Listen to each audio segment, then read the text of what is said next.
The whole game is to get this elbow over here. From invisible collar, it ain't that hard. You start pumping and squashing. It might take 2 minutes. You ain't doing shit. Just squashing, boom. If the whole game, the whole reason we even zombie, the whole sequence, invisible collar to muddy waters, is to get this arm over here. First, we gotta separate them before we do that. We can't do this with both hands in the mix. So we separate them, clear the neck. Now the structure's all fucked up. Now we can move that elbow easier because we just clear the neck with a fucking forearm when we're squashing them. And then boom, boom, boom. Once the elbow's in the middle, then we hide, double back, and secure it and seal it. Mexican dead orchard. Anyways, but before you get to that closing, you gotta know how to get to invisible collar. It ain't that hard. Either off mission control, either you zombie and then clear the neck, or you double bag, clear the neck, and then zombie. Nice and simple, nice and easy. Okay? Ready? Spiral de la Hiva, spiral, tripod sweep. Jeremiah Vance is one of my black belts, and he is no doubt one of the best rubber guard players in the world.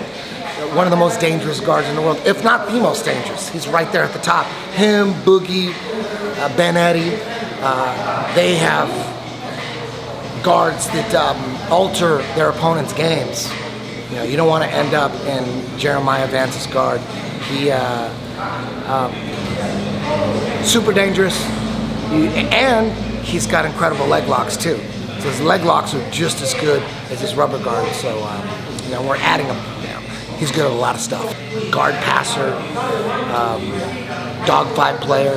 He has a great prison guard too. Probably one of the best prison guards in the world. You got to keep an eye out for Jeremiah Vance. He's just getting started. Ready? It's the exact same one we did. Spiral again, but he's kneeling and we're halfway through, just like that. Real easy. Ready? You got to get on top and pass his guard. Go! Get on top and pass his guard. Get on top and pass his guard. Get on top and pass that guard.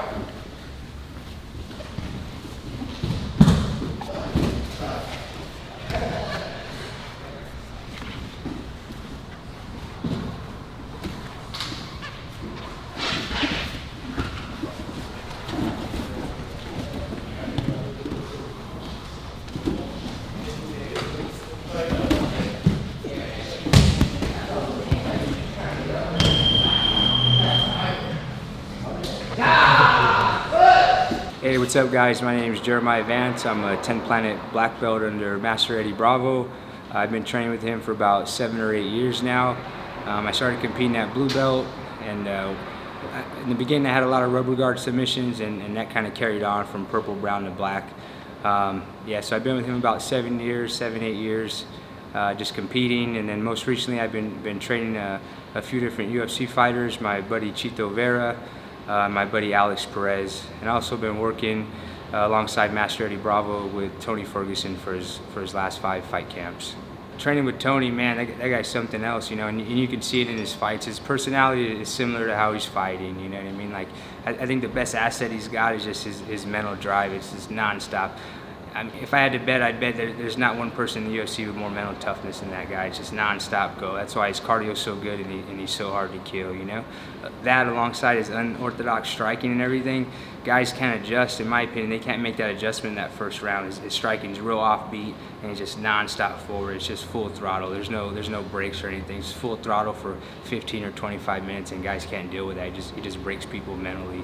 Tony versus Khabib, in my opinion, if it goes, you know, the 3rd, 4th, 5th round, it's going to start favoring Tony because his gas tank is so good, and the reason his gas tank is so good is just because his mental toughness is just non-stop. He can always go one more, you know what I mean? I think a lot of guys, in my opinion, make the mistake with Khabib of trying to build up. He's trying to take guys down, holding their strike, and a lot of guys are trying to build up and run away and rebuild versus turning into him and playing guard a little bit more, you know. So I think that's where Tony's going to have the advantage. His ground game and Jiu-Jitsu is at a different level.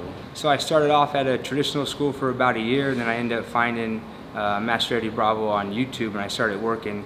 I seen like electric chair moves and rubber guard, and then after watching videos over and over and over again, I go into class with no drilling or anything, just off memory, and I'm working lockdown, I'm working electric chairs. I'm like, oh shit, like they weren't showing me this, like what the hell, you know? Like before in half guard, it was just a position that I just held on for a second before the guy got by, then side control, but now from lockdown, I actually have control of the guy's hip, and I have attacks from there, so it was game changing for me. So from there, I ended up finding Eddie over in Burbank, and I ended up showing up there, and I've been with him ever since. So training with Eddie, he's more open-minded than most. Like when you show up, of course you want to be on time to be respectful, but if for whatever reason you got things going on, you show up late, there's not the whole wait on the side of the mat for 20 minutes and bow to come on and bow to come off. There's nothing wrong with that. But it's a little more laid back right here. You know, we're working hard, of course, but there's less of that traditional style coming on the mats. And here we're doing leg locks from day one. You know, if you're a white belt girl coming in, you're leg locking from day one. That's another big difference. You know, most traditional schools, a lot of schools, from what I heard at least, like lockdowns are illegal. Heel hooks, reaping, it's illegal. They take a lot of offense to it. You know, but right here it's anything goes. If it works, as long as you're not striking the guy or eye gouging, if it works and it works effectively, then we're doing it. Watching the UFC 2 is what got me into Jiu-Jitsu. That was March of 1994. I was just blown away. I was doing karate at the time, and that changed quickly after Hoist dismantled everybody. You know, that was the only time the UFC had a 16-man bracket. Usually there were 8 back then, but that one was 16, and it was just, it basically rocked the world, you know. I wasn't the only one that jumped directly into Jiu-Jitsu after watching it. It was a gigantic Jiu-Jitsu wave that hit the world, really. All right, first drill, guy on top. It's gonna be guy on top is standing, just like this, just like H1. We're gonna get underneath them all the way right here. Hips in the air. The score is 3-0. Guy on top has 3, guy on bottom has nothing. So guy on bottom needs to not only sweep him and get on top, by any means possible, but he needs to pass his guard too. So there's a guard passing day. All right? Every day guard passing day. Every day. So guy on bottom, you gotta sweep him and pass. Guy on top, you just gotta hold on to your lead, balance and base, detangle. Once you fully detangle and swan walk out, it's over. Okay? If you get swept against your will, don't go to your ass voluntarily, then you're gonna do some barada plata. That's not what this is about. The very top guy is gonna be standing, detangling, and bolting and resetting. That's what you're working on. Your beast skills. Okay? Ready? Set. Get underneath and spiral. Real simple. This is not a big deal. Is that shit? Spiral. Ready? Go. Get on top and pass his guard. Get on top and pass his guard. Get on top and pass his guard. Get on top and pass his guard. It ain't over till you pass. Down on top, you're just running. There you go. You got kids.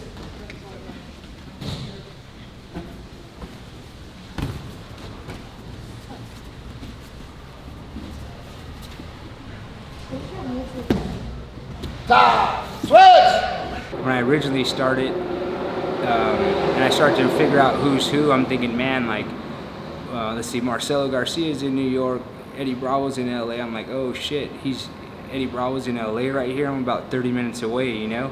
So I started making that drive every day. I think it was in Burbank when I started. So I started making that drive every day, then eventually 2 times a day. You know, then at one point I didn't have a car and I'm taking the bus to train 2 times a day just to come train with Eddie, you know?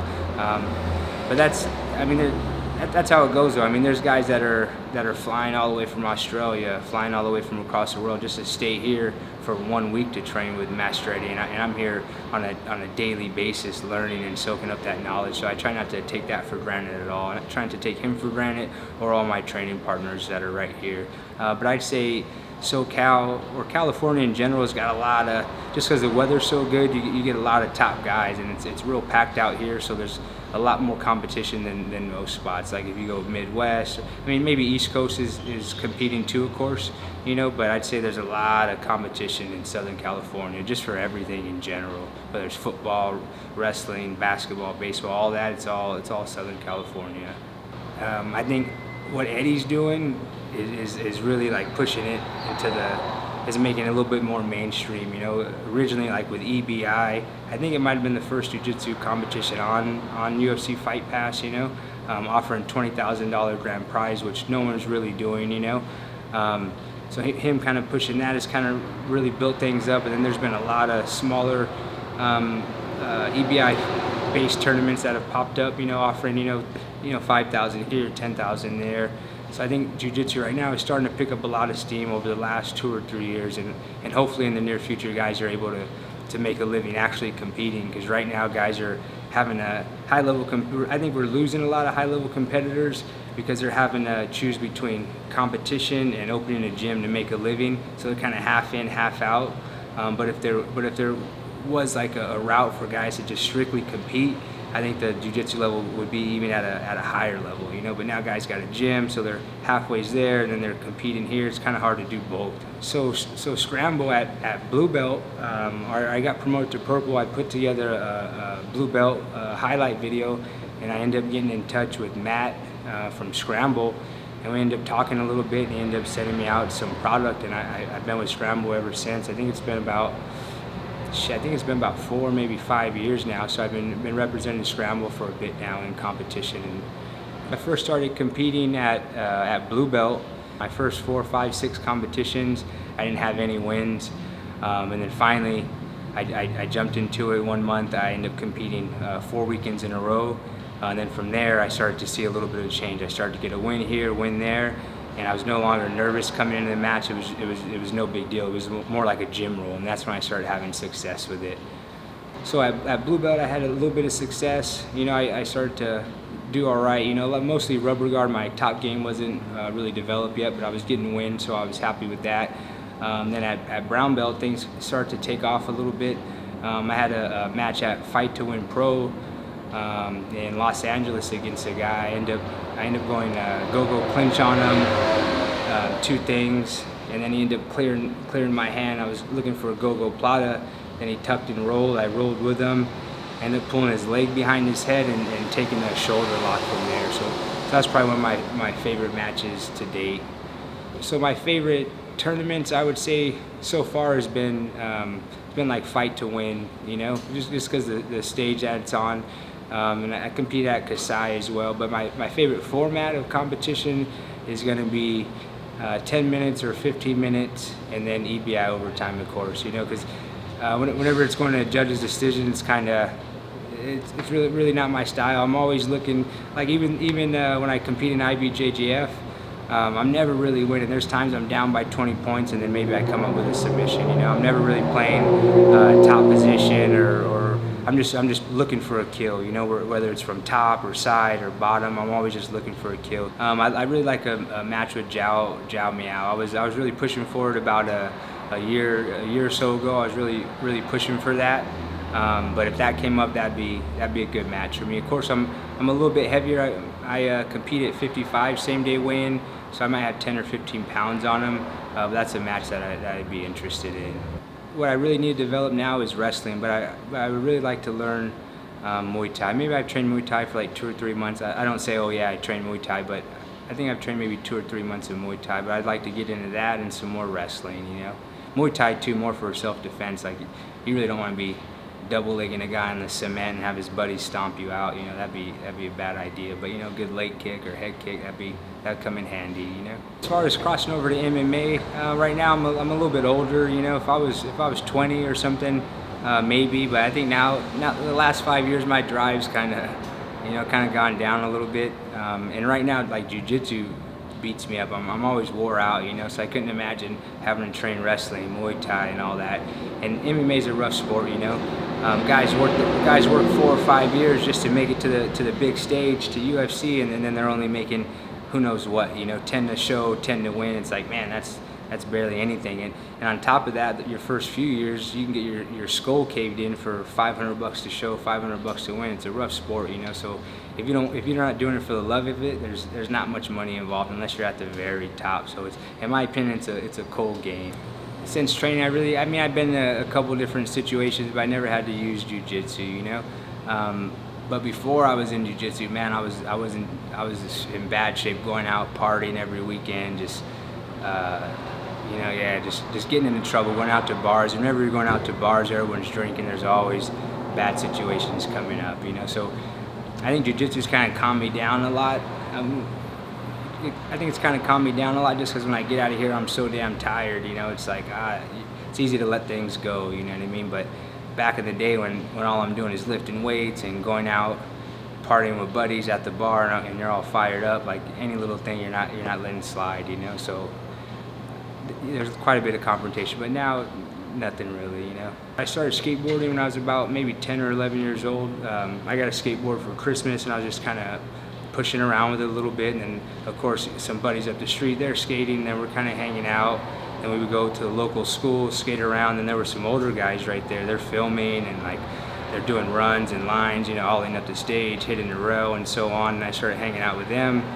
A few years later, we're catching the metro to Los Angeles, and we're skating all the skate spots there that we're seeing in skate videos, and eventually I put a sponsor tape together, and I started sending it out to a bunch of different people. I didn't have any luck with it, and then finally one day at El Dorado Skate Park in Long Beach, Chad Tim asked me if I had a sponsor me tape put together, so I handed him a tape. He handed it to New Deal, but actually New Deal and Element were all out of giant distribution. I ended up getting a call back from Ryan Kingman. He was the team manager at Element, and then from there things kind of took off. I ended up getting sponsored by Element, and eventually Vance and Ghetto Child Wheels and so on. And from there I was just traveling around. Like we did a Mexico City Vans tour, we did a Zoomies tour with Bam Margera, Jeremy Ray, Kenny Hughes, and the rest of the Element team. And then we're in Spain for a little while filming, and pretty much just filming for like Thrasher magazine, Transworld magazine, and yeah, just making videos and filming, you know. So if there's any parallels between skateboard culture and jiu-jitsu culture, I would say yeah. I think anyone that's skated before, you know, if they want to get into jiu-jitsu, I think they would do really well at it. Like I was skating maybe 8 to 12 hours a day for years, you know, and it didn't seem like a big deal. I was just not. If I wasn't skateboarding, I was eating, you know, or sleeping or watching skate videos, just non-stop that. Like missing family members' wedding, that's all I wanted to do was skate, you know what I mean? Then eventually, a few years later, it turned into something I didn't even really think about. I was just so in the moment, you know? And kind of like with jiu-jitsu, it's just so fun. You're learning techniques, you'll be drilling techniques, and the whole day you're thinking about it, like, fuck, when I get to class, I want to hit this on someone, you know, and you hit it on a guy. Or you go to class, you get tapped, and you're like, fuck, how'd that guy catch that arm bar, you know? Or for me, at least, it's bugging me in the back of my head, like, damn, what'd I do wrong? And I think about it for a while, and I come back again, maybe I make a few adjustments, and then boom, it's like, I think it's just like that instant gratification, you know what I mean? Like you're like with skateboarding, you're working a technique all day, boom, then finally you hit it and bam, it feels good, you know? Same thing with jiu-jitsu, you might be drilling the technique for a few days, and then bam, you hit it live, and it's like, man, that felt nice, you know? I think it might be something to do with that, some of that instant gratification and progress, you know? As far as coaching and teaching goes, so like a year ago, my answer would have been different. Like a year ago, all I was wanting to do is compete, you know? I was being, not selfish, but it's hard to do both, you know what I mean? So a little over a year ago, I opened up 10th Planet Santa Barbara, and then, because you got to make a living doing it, there's no money in competition, although that's what I want to do. I want to just compete, train, and be here every day, training with my buddies and trying to get better, you know? But then after a few injuries lately, then I started focusing a little bit more on teaching and focusing on my gym a little bit more. And I'm training Chito Vera at the moment, and Alex Perez, my friend Randy Patino. So lately I've just been training guys, coaching a little bit more. And I'm still going to be competing, but right now I'm focusing on my guys right now.